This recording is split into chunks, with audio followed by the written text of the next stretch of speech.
Veamos ahora algunos conceptos básicos de las estructuras laminares. Recordemos que clasificar significa ordenar o poner por clases o conjuntos de elementos con características comunes. Nosotros utilizamos para clasificar los sistemas estructurales los mecanismos de desviación de cargas, es decir, los esfuerzos principales que desarrollan estas estructuras.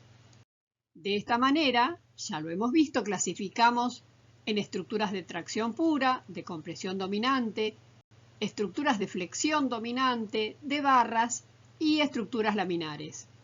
Y es sobre estas últimas que vamos a desarrollar esta clase. Las estructuras laminares constituyen una tipología muy particular que trabaja fundamentalmente por continuidad superficial y de acuerdo a la forma. Una lámina, sea esta curva o plana, es un elemento estructural superficial, o sea, que dos de sus dimensiones predominan sobre la tercera, que es el espesor.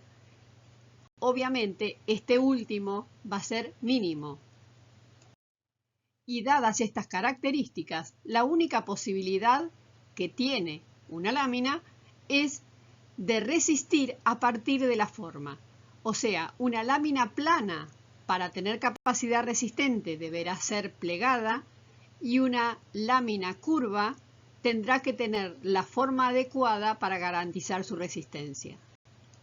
O sea que llamamos plegados a estos elementos estructurales superficiales o láminas planas o alabeadas unidos por sus bordes o aristas.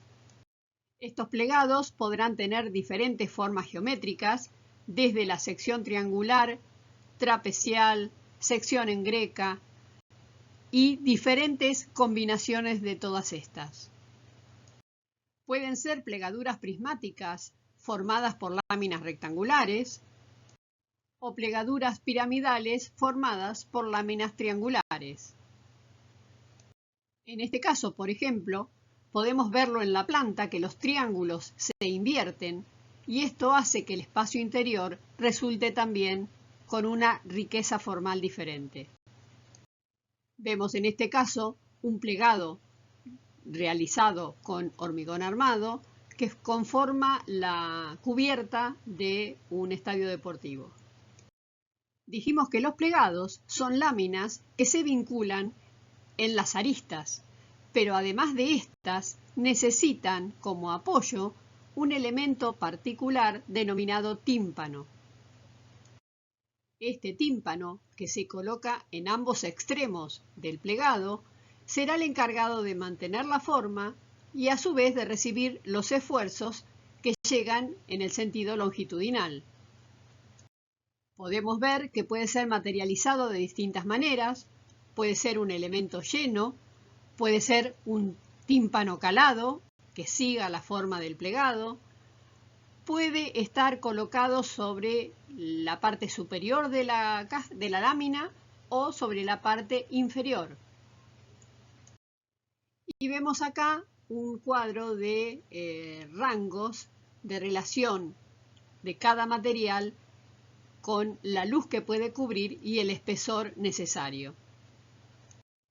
Obviamente, estos datos son para darnos una idea, ya que tanto la luz como el espesor de cualquier estructura va a depender de las cargas.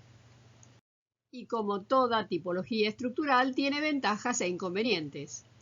Como ventajas podemos citar que permite cubrir grandes espacios sin apoyos intermedios, ya que tiene muy bajo peso propio. Son de sencilla ejecución, permiten la posibilidad de caladuras, lo cual beneficia la iluminación y tiene buenas condiciones acústicas. En cuanto a los inconvenientes, no admite cargas concentradas, dado que tiene tan pequeño espesor, y su desarrollo superficial impide un adecuado aislamiento térmico. Cuando estas láminas son curvas, dijimos al inicio que adquieren su capacidad resistente a partir de la forma y, dada su analogía con la naturaleza, las denominamos cáscaras. Y en ellas el equilibrio de las cargas externas se logra fundamentalmente por medio de esfuerzos internos, normales y tangenciales.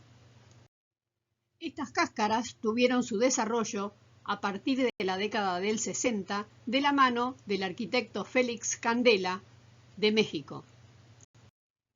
Y en nuestro país tenemos un ejemplo similar en los paragüitas o sombrillas de Vicente López del arquitecto Amancio Williams.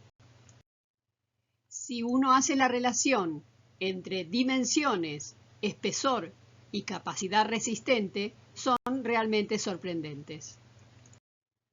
Podemos decir entonces que estas cáscaras tienen como características fundamentales el pequeño espesor, la necesidad de la forma que tiene que tener la superficie, que será la curvatura, y además deben tener todos sus bordes apoyados. Por eso existen elementos de borde como los anillos, los tímpanos, en algunos casos serán tensores o vigas. En las cáscaras, la rigidez, la inercia y la resistencia dependen de la curvatura. Y la curvatura, que se estudia desde la matemática y la geometría, es igual a la inversa del radio de curvatura. Este radio pertenece a una circunferencia que se llama circunferencia osculatriz, que es tangente a la curva o a la circunferencia total en un punto. La circunferencia osculatriz de una curva en un punto es una circunferencia cuyo centro se encuentra sobre la recta normal a la curva y tiene además la misma derivada segunda que la curva, o sea, tienen la misma curvatura en ese punto.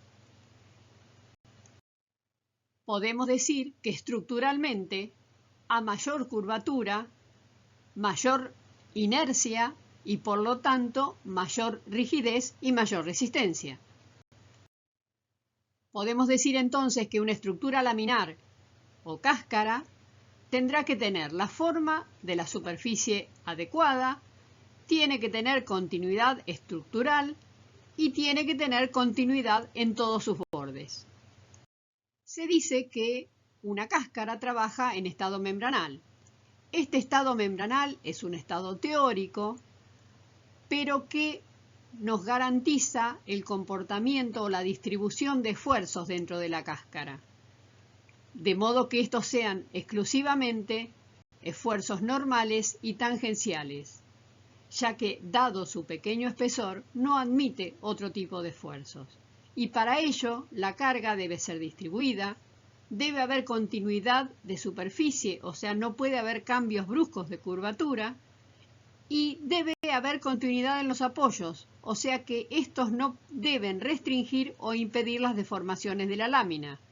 Si alguna de estas características no ocurre o tiene algún impedimento, surgen lo que se llaman perturbaciones. Estas perturbaciones o esfuerzos adicionales deberán ser calculados para poder tomar las medidas necesarias. La forma de las cáscaras es totalmente libre, aunque para facilitar su cálculo las asimilamos a formas geométricas conocidas. O sea, podemos tener cáscaras con forma de superficie cilíndrica. A modo de ejemplo de estas cáscaras cilíndricas podemos citar la iglesia de Pampula del arquitecto brasilero Oscar Niemeyer o el hipódromo de la Zarzuela de Eduardo Torroja en España. En el caso del auditorio de la Facultad de Quemico se utilizaron cáscaras con forma de sector troncocónico. Otras posibilidades geométricas son las cubiertas de revolución o los casquetes y los paraboloides elípticos. Y vemos como ejemplo este auditorio, obra del arquitecto Saarinen, que es un casquete pero que está seccionado sobre una planta triangular.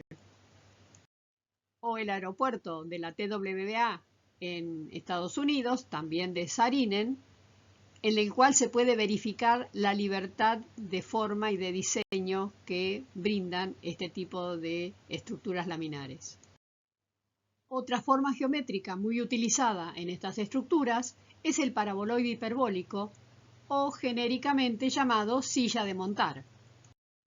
Esta forma, al tener doble curvatura, permite la distribución de esfuerzos en parábolas que trabajan a la tracción y parábolas que van a estar comprimidas. Existen muchos edificios cuya cubierta está diseñada y materializada como una cáscara con forma de paraboloide hiperbólico. En este caso vemos el pabellón de rayos cósmicos del arquitecto Félix Candela o la iglesia de Santa Mónica. Otra obra de Candela en México es la iglesia de la Virgen de la Medalla Milagrosa. Cuando vemos el interior de estos edificios, podemos verificar que la forma estructural de la cubierta se refleja en el interior dando espacios muy particulares. En este caso, vemos la cáscara que sirve como cubierta a un auditorio, Casino de la Selva, o la parroquia del Señor del Campo. Como puede verse, es una tipología muy utilizada en edificios religiosos, en capillas o iglesias. En este caso, es la capilla de la Medalla Milagrosa, también del arquitecto Candela, o Nuestra Señora de Tokio, del arquitecto Kenzo Tange. Como vemos, las posibilidades de diseño en el aspecto formal son muy amplias y esto es un gran beneficio para lo que es la profesión.